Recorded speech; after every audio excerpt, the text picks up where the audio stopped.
Ceļu satiksmes drošības mācības uzdevums ir veidot skolēniem pirmās iemaņas un prasmes ielu un ceļu brauktuves šķērsošanai, lai ievērojot ceļu satiksmes noteikumus, maksimāli droši varētu patstāvīgi veikt ceļu uz skolu.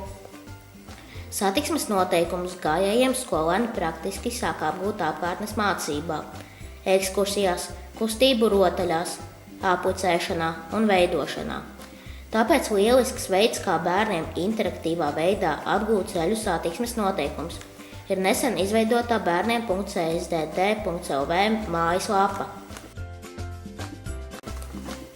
Lai popularizētu mājaslapu skolā, 7. klases komanda Mārs izvēlējās novadīt stundu pašiem mazākajiem, mūsu pirmklasniekiem.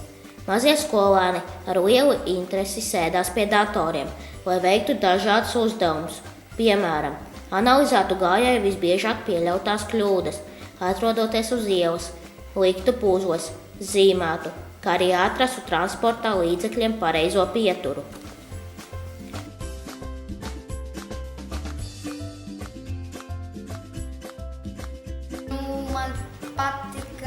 Man ļoti patika krāsošana, kas tagad tā ir. Drīzāk, kur bija jāsaliek puzle. Šitā viena spēle. Kura spēle? Kur visi atbraucas.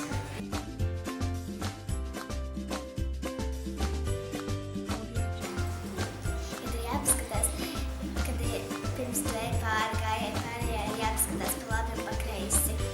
Vienmēr paskatos pārceļam. Es esmu iemācījies, ka vienmēr jāvelk grāmatstarotāji. Un kādēļ? Jo tad braucēji, kuri brauc pa ceļu, tad arī ātrāk ievēro, kad cilvēks iet par ceļu vai pa gāju pāri. Kur atstarotāji ir jāliek? Pie somas vai arī uzvelk vesti.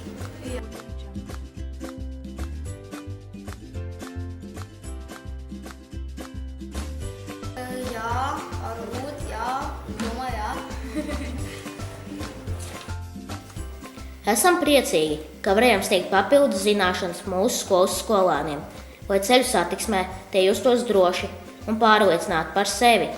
Skolēni atzina, ka arī mājās veiks uzdevumus bērniem.csdd.lv mājaslapā kopā ar saviem vecākiem, lai izdodas!